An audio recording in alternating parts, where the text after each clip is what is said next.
The following program was produced by Cox Communications exclusively for OSU On Demand.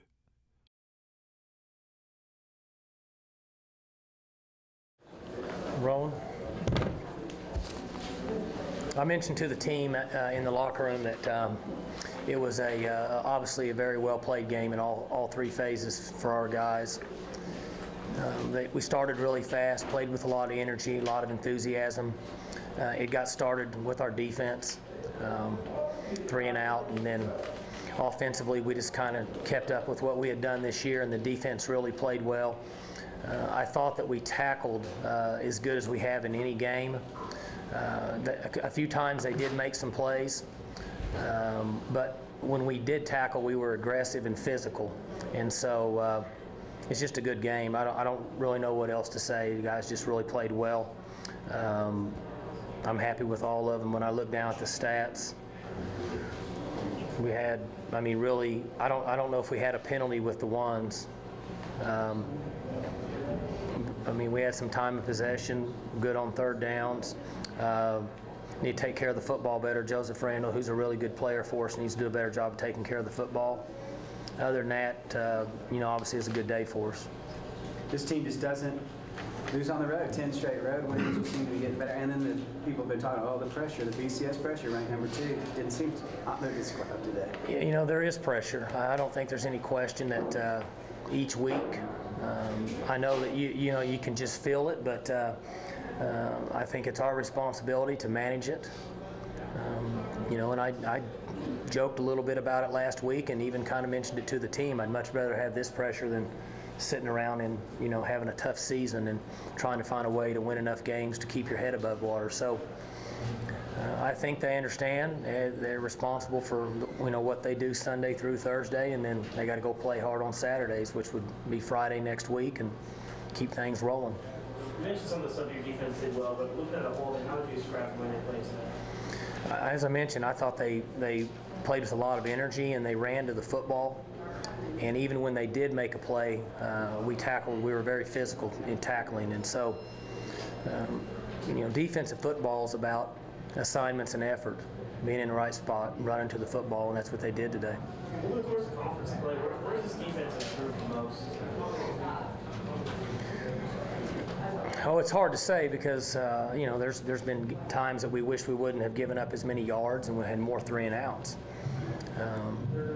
There's a lot of talk about them, but, you know, as I said a few weeks ago, that I think they're playing better than what most people would think they are. It's hard to really grade this group on paper based on what happens on the other side of the ball. But either way, that's not important because when you get into the game, they have to work well together and we have to do a good job in the kicking game. So they've continued to work hard, and there's a lot of leadership, and they take a lot of pride in that side of the ball, and they practiced well last week. Can you talk about Whedon's? I don't know if you've even seen his stat line in this kind of win to have been that accurate and that big throw, Whedon throws everything. It's like there's no win at all. Yeah, he's obviously he's got a strong arm and he throws a nice spiral. And what was equally as impressive is like some of the catches that were made by our guys. You know, the wind affects the ball, and they caught the ball very well. Isaiah made a couple big catches for us, and then the other guys were pretty routine. But you know, he's a strong human being with a strong arm, and he throws a nice. You know, he spins it. When he spins it, it cuts through there pretty good. It was a 29-yard throw to Cooper in the middle of the field. And it looked like Cooper was the second option, and he just said, "I think I can pull this off." And he threw it right, like you said, right. Yeah, look, coming back this way, I think, and honestly, I think he was either his second or maybe been his third based on a pre-snap read. And you know, I mean, you know, if some people could throw the ball like that, they wouldn't be sitting around talking about it. They'd still be playing. I mean, he's just special when it comes to that. You think he's getting shortchanged on Heisman consideration and conversation? I mean, unfortunately, that's somebody else's choice to make. I just say I wouldn't trade him for anybody in the country. I know there's good ones out there. The kid at Stanford is obviously a good player. The kid at OU makes a lot of plays. But I wouldn't put him on the trading blocks, I can tell you that. You're not giving anybody much chance to make a game of it. You're jumping on people pretty fast. Well, we had a game last week. I don't know, but that was enough for everybody for a while. But we have been fortunate that we've put some games away fairly early this year, and I go back to, I think that we have very good team chemistry and good leadership, and it's important to them, and they're willing to play hard. How much fun is it to have a game like this, Mike? You've been down here a lot of times, and it's not like this. How much fun is it? Yeah, it's never been like this. To be that far ahead early, and you know, you can say what you want, but when you get up at a certain point, you start doing the math in your head, and you figure that we're going to score at least X number of times. So basically, they would have to score this many touchdowns, and so unless it was something that was just out of the ordinary, the game's basically over if you start doing the math. So I haven't been here very well. I've never been here and been in that situation. Even when we won last year, we had the game under control, maybe 2 or 3 minutes to go in the third quarter, but obviously this was considerably different today. Josh Stewart, big day for him. Josh has got a chance. He's, you talking about Cooper or Stewart? Stewart. Yeah, they don't have him down here as catching a pass. I know he caught one. 2 touchdowns. Yeah. These are just the leaders. Is that the lead? You tricking me? Leaders by yards. Yeah, Josh has a chance to be a good player, and as a freshman, he's really developed into a guy that we can trust. He's got ability. I mean, he's got a natural ability to snatch the football, and then he can make you miss once he does it. And we're excited about his future. We got a couple receivers redshirting that play a little bit like that, but they're on the scout team right now. So we're excited about those young guys, with Josh being one of them. When you came up for the pregame, the wind was doing what it was doing, and the ribbons on the goalposts are pointed both inward. What did you think? It's always that way out here. Play havoc with the pass game? It didn't. Honestly, it didn't concern me one bit. So when you with the win against them, you guys just call the plays. You're not worried about anything like that. I've not heard anybody bring the wind up one time this year except in a kicking game. Mike, as good as you guys were when you played, this is the first time you've had back-to-back 10-win seasons since '87, '88. You never started the season 10-0. I would imagine you can grasp that better than anybody. Do these kids understand what's going on in terms of the significance of how you guys are playing? They probably don't, Junior, because they haven't been around as long as we have. But I certainly appreciate it, being around Oklahoma State football for 20-something years on and off, and I can appreciate what they've accomplished and all the hard work that's gone in to getting to this point. But I'm confident that they understand the importance of taking the next step, which is next Friday night in Iowa. So it's enjoyable. It's a fun ride to be on.